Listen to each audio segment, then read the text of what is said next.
आज बहुत ही अफसोसनाक वाक़या जो कल यहाँ हुआ था और उस पर नमाज जनाजा पे हम लोग यहाँ शरीक हुए हैं अब्दुल हामिद साहब की। ये जमात इस्लामी के पुराने रुकन, लोगों की खिदमत करने वाले और लोगों के मसाइल हल करने के लिए पूरी ज़िंदगी लगाने वाले एक कारकुन थे।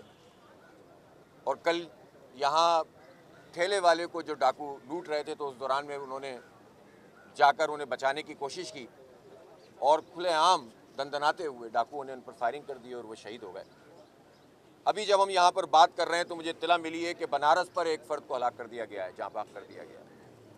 इसी रमज़ान मुबारक में अब 15-16 लोग शहीद हो चुके हैं जो सिर्फ स्ट्रीट क्रिमिनल ने मारे हैं। हज़ारों वारदातें हैं जिसमें मोबाइल छीने जा रहे हैं, जेवर छीने जा रहे हैं, पैसे छीने जा रहे हैं और अमलन इस वक्त शहर में कोई लॉ एंड ऑर्डर की सिचुएशन मौजूद नहीं है।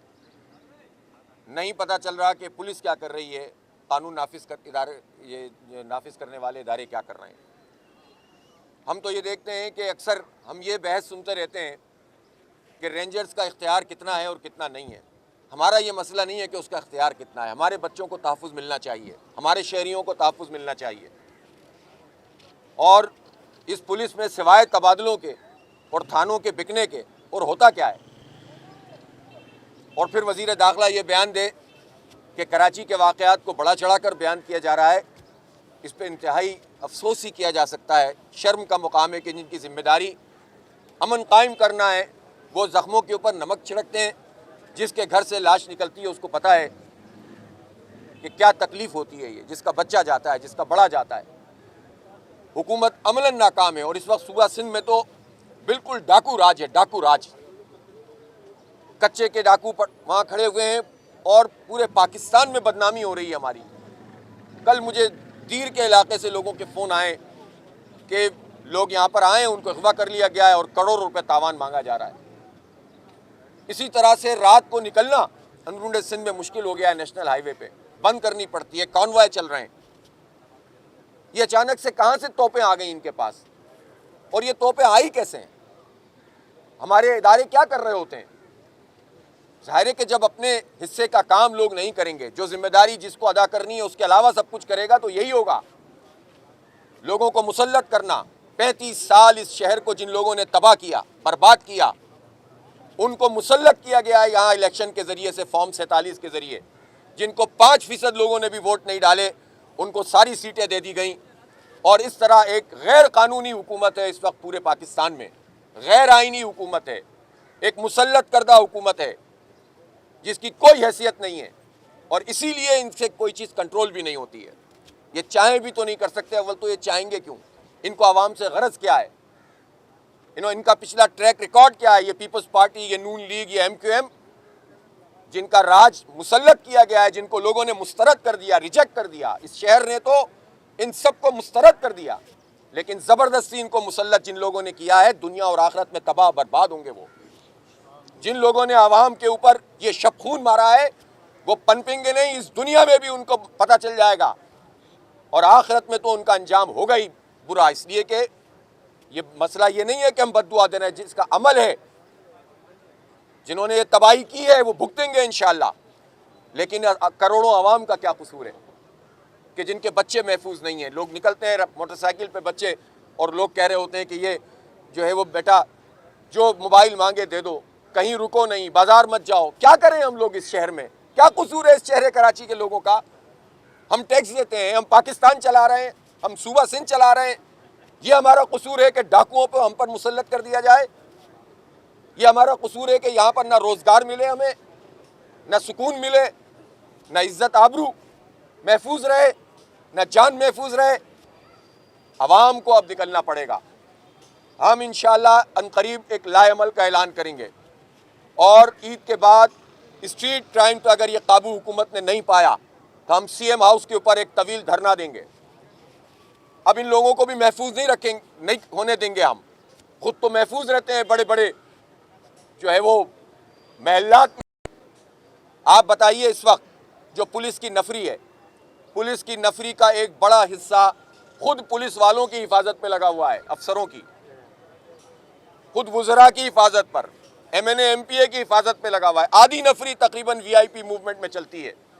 किसी बड़े आदमी की शादी में तकरीब में चले जाएं, आपको पता चल जाएगा कितनी मोबाइलें वहाँ पर खड़ी होती हैं।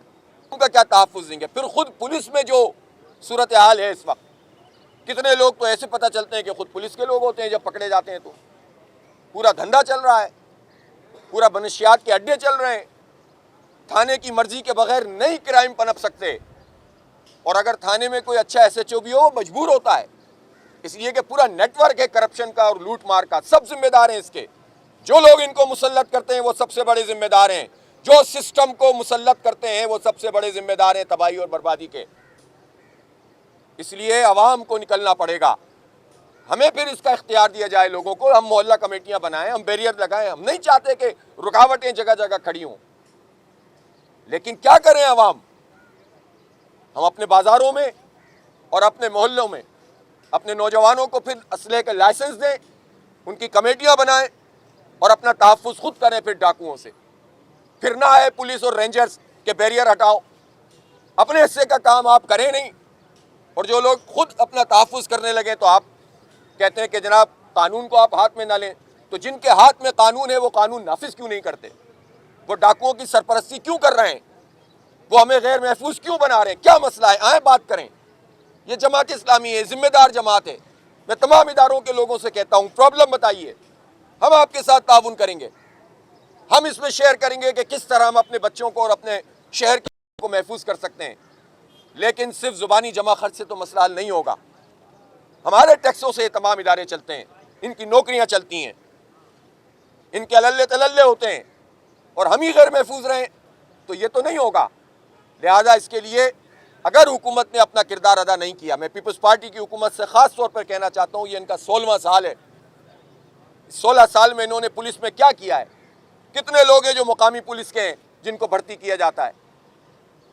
पूरी दुनिया में ये प्रैक्टिस होती है कि पुलिस की जो अक्सरियत होती है वो मुकामी लोगों पर मुश्तमिल होती है। कम्युनिटी पुलिस का एक तस्वुर होता है, जो मुंतखब नुमाइंदे हैं, जो जेन्युइन बल्दियाती नुमाइंदे हैं, उनके मातहत कमेटियां बनाई जाती हैं। ये नुमाइंदे नहीं जो फॉर्म 47 पर मुसल्लत किए गए हैं। अगर मुंतखब लोगों को भी करना है तो बल्दियाती नुमाइंदे, फॉर्म 45 की बुनियाद पर जो लोग जीते हैं उन पर मुश्तमिल कमेटियां बनाई जाएं। लेकिन ये तो आवे का आवा ही बिगड़ा हुआ है। हम सजेशन देने के लिए भी तैयार हैं, अमली तौर पर ताउन करने के लिए भी तैयार हैं, लेकिन अगर हुकूमत ये अपना किबला दुरुस्त नहीं करेगी तो फिर उसके बाद एक बड़ी तहरीक चलानी पड़ेगी। इसलिए कि जान और माल की तो कोई कीमत नहीं है ना। क्या हम क्या करें इसके लिए? फिर तमाशा देखते रहें, सियासतबाजी करते रहें, वजारतें पकड़ते रहें, लोग गवर्नर बने रहें, मुसल्लत होते रहें हम पर? ये नहीं चलेगा। अब जो है वो अवाम को भी बेदार होना पड़ेगा और अपना हक लेने के लिए उठना पड़ेगा, और इंशाअल्लाह जमात इस्लामी इसके लिए एक वाज़ेह लाइन बताएगी कि हमें अब क्या करना है। इससे पहले मामलात को दुरुस्त करना है तो आए, बैठें और बात करें। बहुत शुक्रिया जी।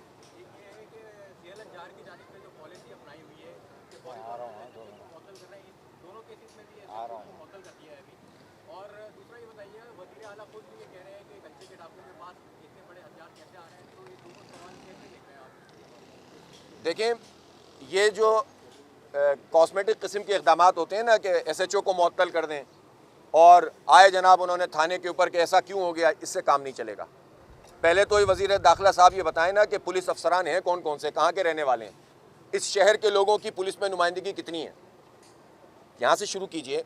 कम्युनिटी पुलिस का कॉन्सेप्ट क्या है, पुलिस को इक्विप कितना किया हुआ है, खुद पुलिस के जो सिपाही हैं उनकी अपनी हालत क्या है, उनको क्या आप देते हैं, उनकी ट्रेनिंग क्या हो रही है, उनको कितने लोगों को VIP ड्यूटी पे लगाया हुआ है, ये तो पहले ज़रा आदाद शुमार दें ना, फिर उसके बाद बैठकर बात करें। जो कराची का परमानेंट रेजिडेंट है, चाहे वो कोई ज़ुबान बोलता हो, उसको प्रायोरिटी मिलनी चाहिए कराची पुलिस में, तब जाकर जो मसला हल होगा।